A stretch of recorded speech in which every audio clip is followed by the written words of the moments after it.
Hey guys, this is a Don't Be Deceived pre-recorded video. So we're going to just talk about every now and then, if we have the time, we're going to maybe catch up and do a video together. That's right. And you were explaining earlier today that you and your fiance were in town yesterday. Yesterday was Australia Day, as for those wondering when this is being recorded. And January the 26th. That's it. I don't think I need to say anymore. I think you should just tell us what the thoughts and the revelations you had with your fiance regarding Australia and the cops and the state of things. Yeah, it was an interesting day. So arrived at the city in the morning and you could feel the tension in the air. So it was rather tangible. You had on the one hand the Invasion Day protesters that gathered at Swanston Street to march down and protest against the genocide of our Indigenous people, which happened around the time of this day called Australia Day. And so that's what they were marching for. But then you had other performances and things like that down at Federation Square to honour Australia Day. So people were there for polarized reasons, and it was really interesting. And what happened when you decided to go to the cops? So I walked down Bourke Street where the police station is, and I had an interesting run-in with a police officer there. So the entire facade of the station had been defaced with this kind of red ink or dye, and the whole station was sectioned off with police tape.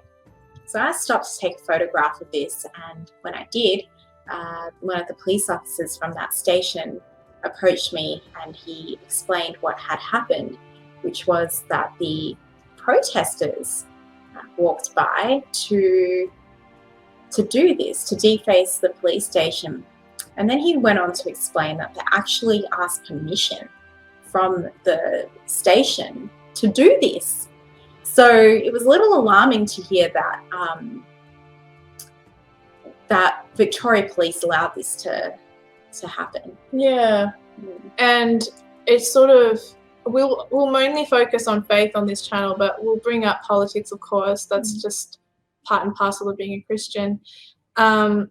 It brought to mind, when Lauren mentioned this to me, it brought to mind the fact that if it was us doing it as anti-vaxxers, which I'm not completely, but as that's the term that we're given, as anti-vaxxers, anti-government, anti-mandate, as Christians, would they have been as lenient with us doing that and giving them fair warning that that's what we're going to do, or would we have been treated completely different?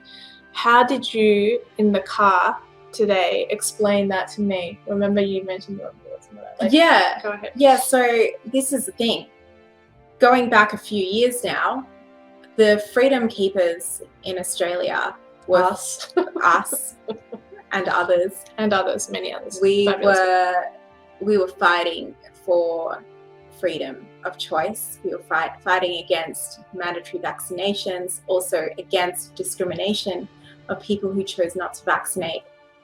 We were protesting against lockdowns, and the ability to work. So, the treatment that we received in response to our protest was rubber bullets, it was unlawful arrests, it was physical and mental abuse. And yet, when you have someone from another protest who's coming by to deface government property, it's not only accepted but applauded as well. Minority groups, the sovereign people of the land, they get special treatment in that's probably not the wording I mean to use, but that's how it comes off from an outsider looking in. Well, to me, this was quite reminiscent of the scenes that we saw from the BLM protests that happened, mind you, during COVID restrictions as well. So instead of upholding the so-called COVID laws at the time, which was seemingly like the most important thing at the time, the police decided to kneel down in solidarity with the protesters. Okay, so that is really interesting, because it exposes, this kind of behavior really exposes a double standard that seems to exist between people who protest for things that the government is comfortable with, versus people who protest for things the government isn't comfortable with.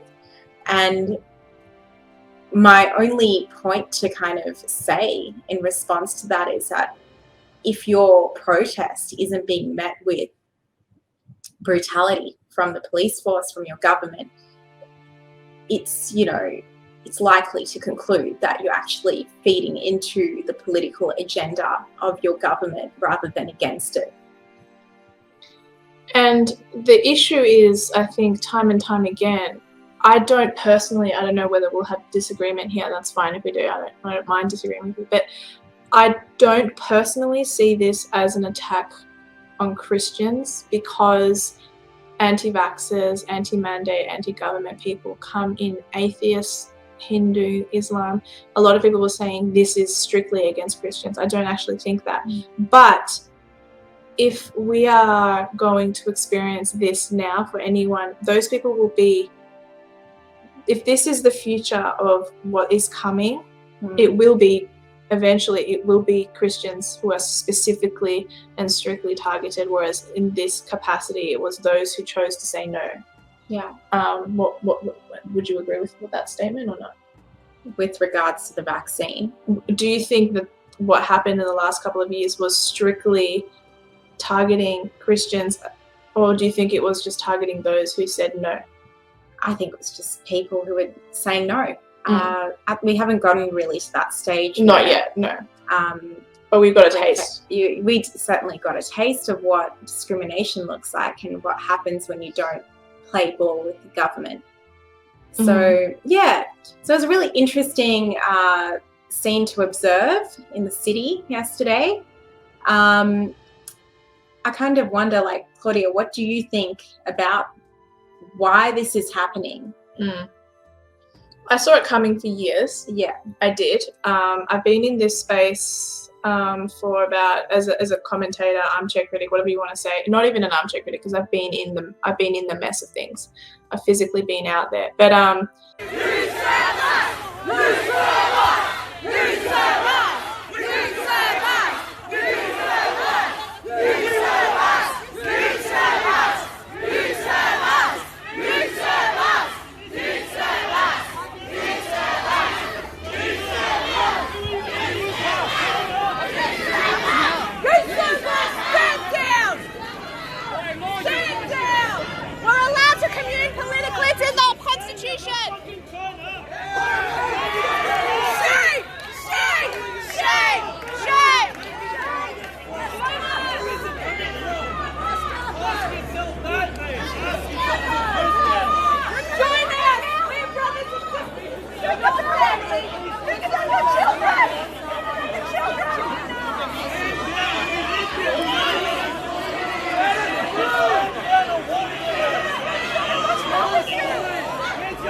it was coming. It was always coming. And I am friends with a lot of Liberal Democrats, particularly the ones from New South Wales. And they're mixed up, different faith types and atheists as well. And they saw it coming too. Because Australia, I think people think it's a democratic nation. It's actually a constitutional monarchy. It's actually, if you look at the tenets of communism, Australia ticks 5 out of the 10 tenets. And so I think that, like I was saying earlier today when you were with my mother, what's happening is that the Western world is being infiltrated, and all this liberalism and leftism is permeating into what was once safely a Christian nation, and that messes with normal secular laws as well. Like a lot of the secular things, like a lot of normal secular laws of common sense, of biology, all of that is being messed with because we are permitting foreign evil thoughts to come in. And for those who don't believe in God, it's just non-common sense doctrines that are now messing with Australia, America, Canada. Canada now, they're doing assisted suicide. So how long until that becomes part of Australia?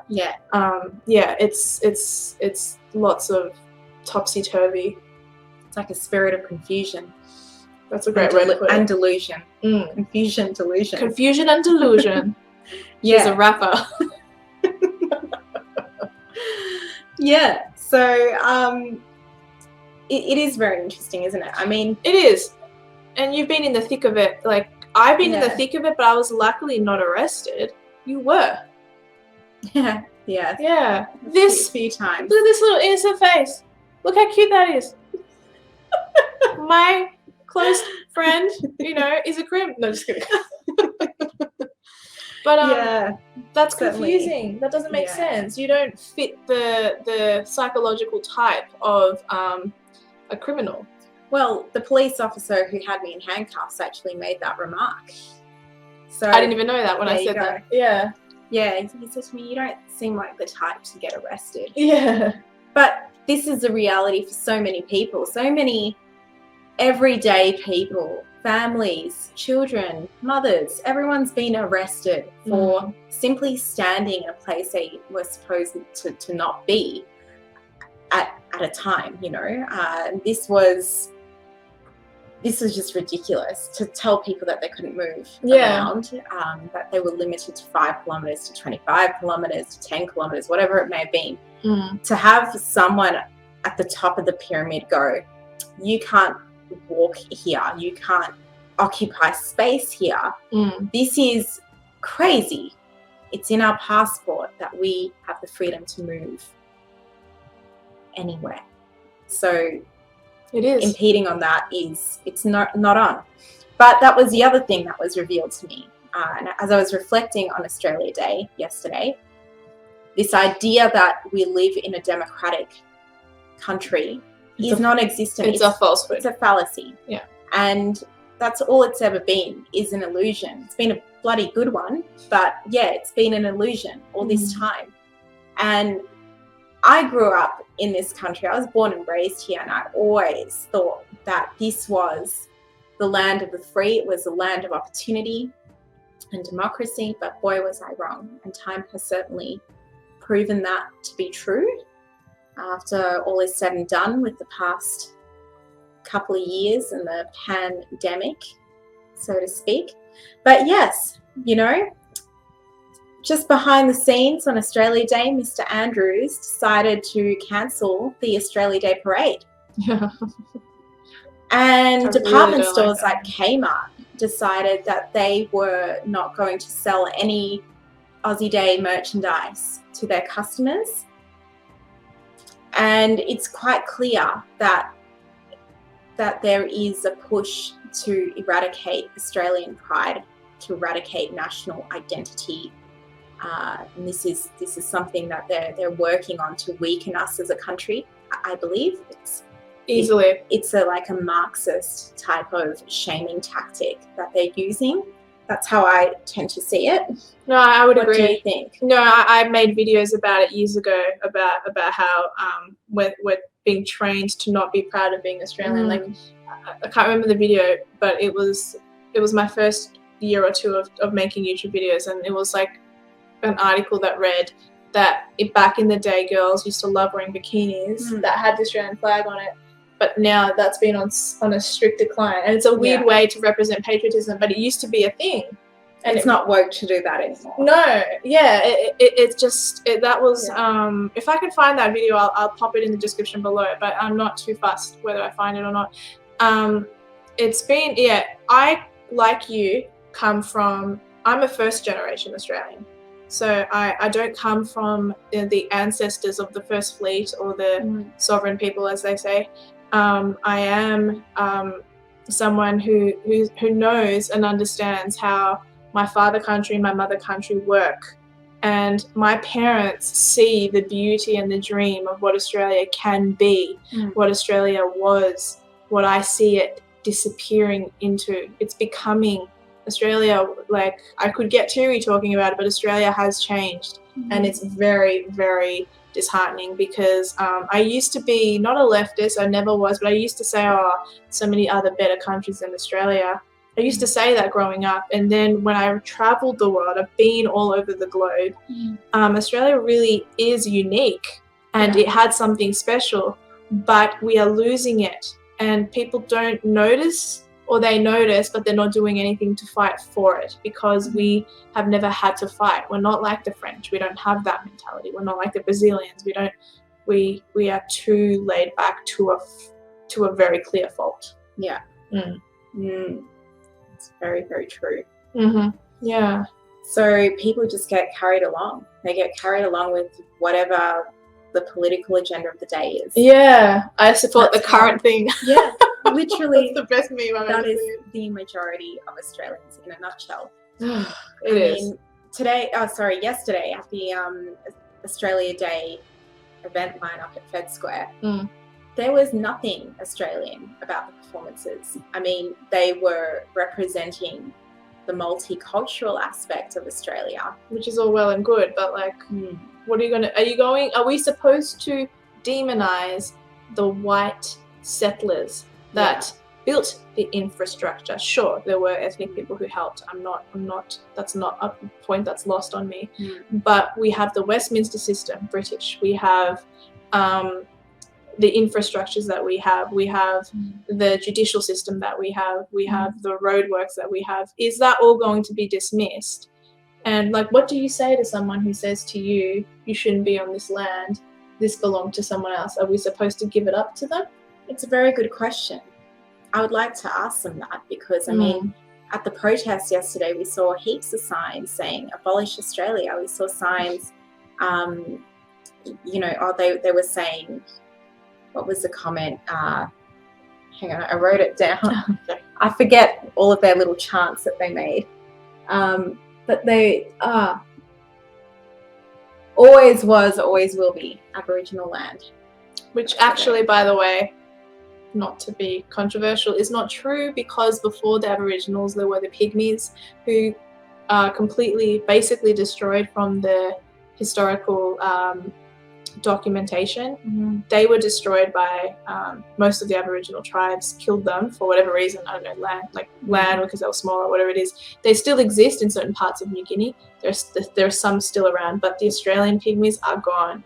And the Aboriginal people were nomadic people. This means they were travelers. They didn't actually stay on the land. So I don't say that to be offensive. I say that to be historically accurate.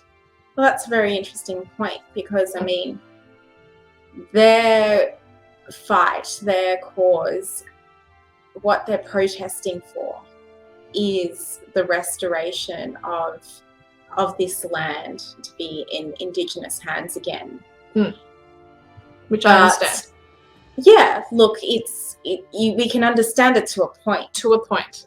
Because this is... At that point, I say you got to say no, because this is a story of the whole world. Everyone has been colonized. Everyone has gone through genocide at some stage. It's not a unique story to Australia, and I don't condone it and say that that's right. It's not right, but it's animalistic. It's natural. It's a natural order of things. And you see this mirrored in the animal kingdom as well. In creation, there's a competition for resources. There's a competition for land and occupying space and territory. The new Lion King coming into a herd, and then there's the younger lion challenges the older lion. It is literally, you're right, it is in creation. Order of creation. And so, yes, we can stand up here and say, look, well, we're above creation, and we've got to, we've got to fight for justice, but it's not really how things work No. in reality. And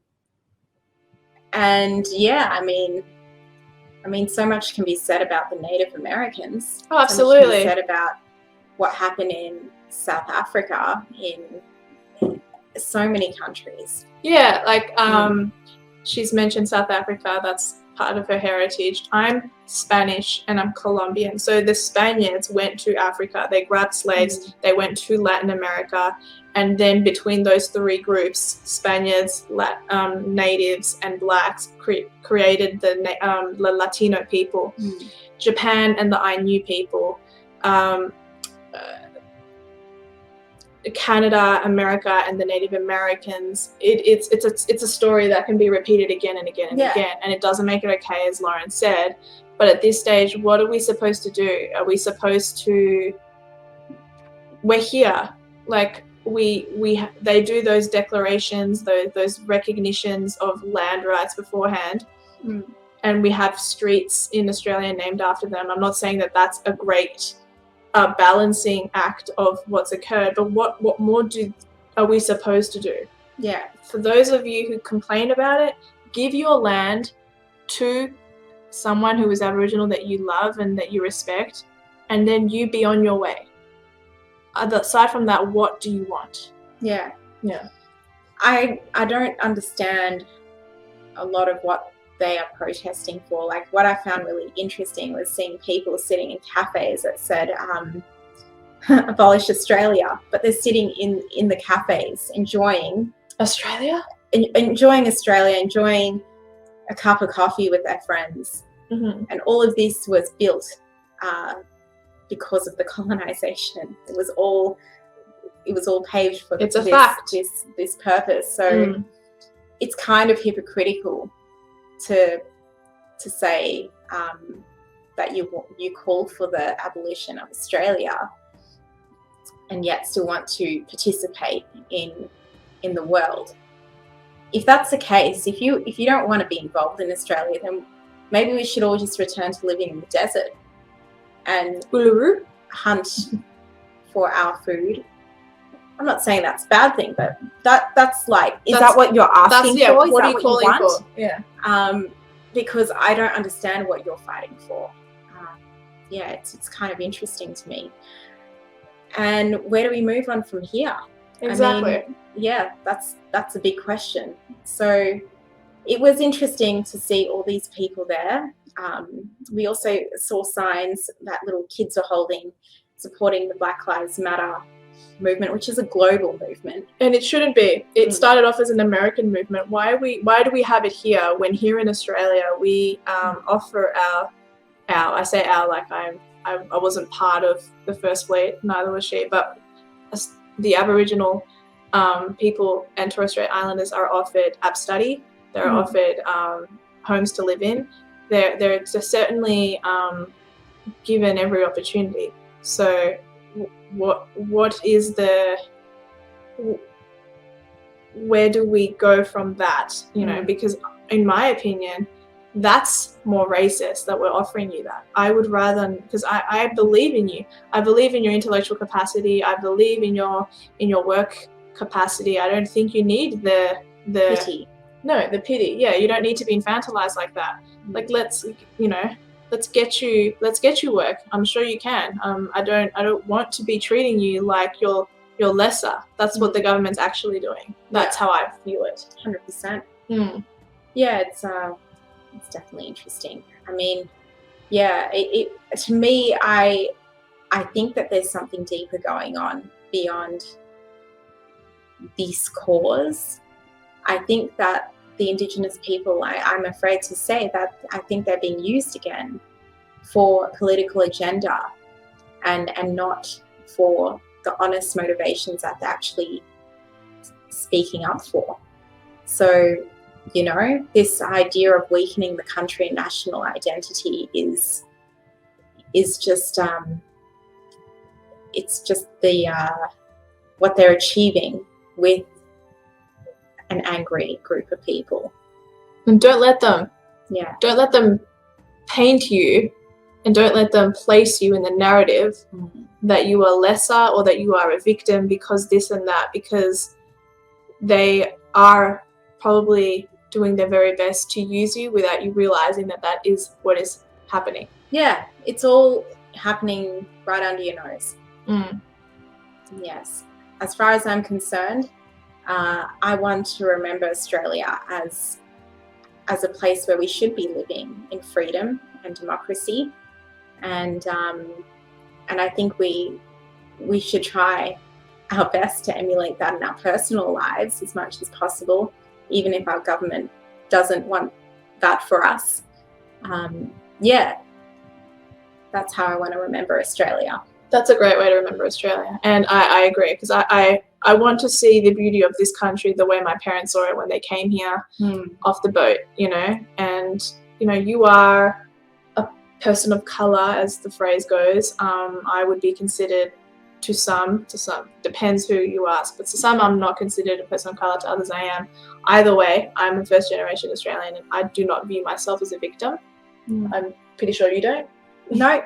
Even though my family went through the apartheid and racial persecution.